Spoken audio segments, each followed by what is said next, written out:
কি এমন হয়ে গেল যে ছেলেরা কলেজ ঝাড় দিচ্ছে? তো চলো সেটাই শেয়ার করি।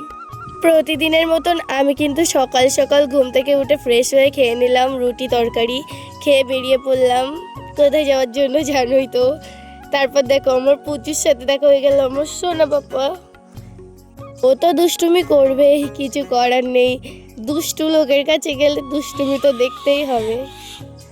আর আমি কিন্তু জ্বর গায়ে ভয়েস দিচ্ছি, তো আমার ভয়েসটা একটু অন্যরকম লাগবে, তো তোমরা মানিয়ে নিও। কি করব বলো, অনেক দিন ধরে ভিডিওগুলো রয়েছে ড্রাফটে, একটাও ছাড়তে পারছি না। আর মানে প্রোফাইলে অনেক সমস্যাও হচ্ছে, তাই ভাবলাম চলো এইভাবেই, সবাই যখন পছন্দ করবে এই ভয়েসেই পছন্দ করবে, আর যারা পছন্দ করবে না তারা এমনি। তারপর চলে গেলাম ক্যারাম খেলতে। আমি কিন্তু ক্যারাম বোর্ড খেলতে পারি না, কিন্তু ভুল করে হলেও না আমি জিতে যাই, কেন জানি না।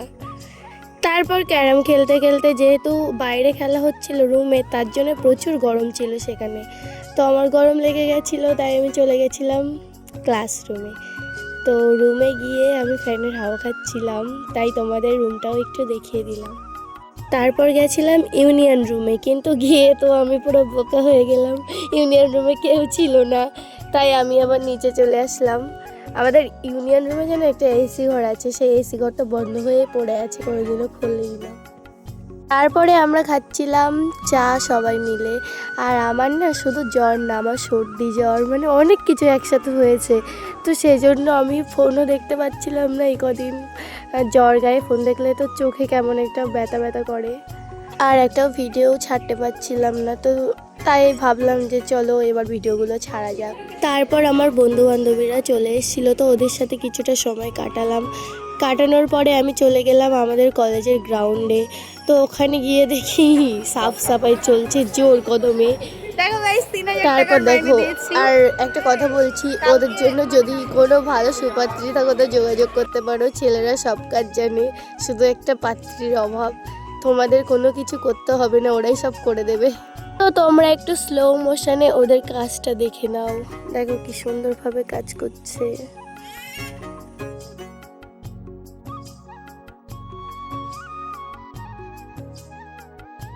আশা করছি দেখে নিয়েছো ভালোভাবে, এবার একটা পাত্রের খোঁজ পেলে আমাদেরকে জানাবে। আর এই দেখো, আমরা তারপরে চলে গেছিলাম জিম রুমে। কলেজে জিম আছে আগে শুনেছি, কিন্তু কোনোদিনও যাওয়া হয়নি, তাই গেলাম ফার্স্ট টাইম। তো গিয়ে দেখলাম অনেক কিছুই আছে। আবার কেউ কমেন্ট করতে এসো না যে তোমার ওই শরীরে আবার জিম করছো, কি করব বলো, after all we are Bengali bro, কিছু ফ্রিতে পেলে জীবনেও ছাড়ি না আমরা, তাই এটাও পেয়েছি, তাই ছাড়লাম না গো। তাই তোমার বাজে কমেন্ট তুমি তোমার পকেটেই রাখো। এখন আমরা বানাচ্ছি কি দেখবা,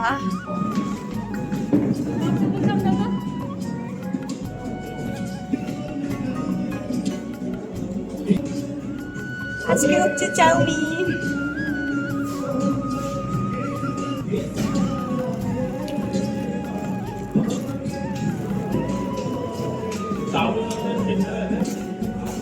তারপর কিন্তু আমরা ক্যান্টিনে এসেছিলাম, তো ক্যান্টিনে আগেই বলেছিলাম যে কিছু রুলস আছে, আমরা নিজেরা বানাতে পারবো না, তাই কাকুকে আমরা হেল্প করে দিচ্ছিলাম। আমার পাশে কাকু ছেড়েছিল গান, কি মজাই মজা। তারপরে দেখো আমাদের চাউমিনটা এখানে রেডি হচ্ছে। চাউমিনের রেসিপি তোমরা জানো, তাও আর একবার দেখিয়ে দিলাম। তারপর দেখো আমাদের চাউমিন হয়ে গেছিলো রেডি। ক প্লেট ছিল যেন, 15 প্লেট মতো ছিল, তো সেটা খেয়ে চলো বাড়ি যাওয়া যাক। তো আজকের ব্লগটা এই পর্যন্ত, কেমন লাগলো অবশ্যই বলবে। বাই।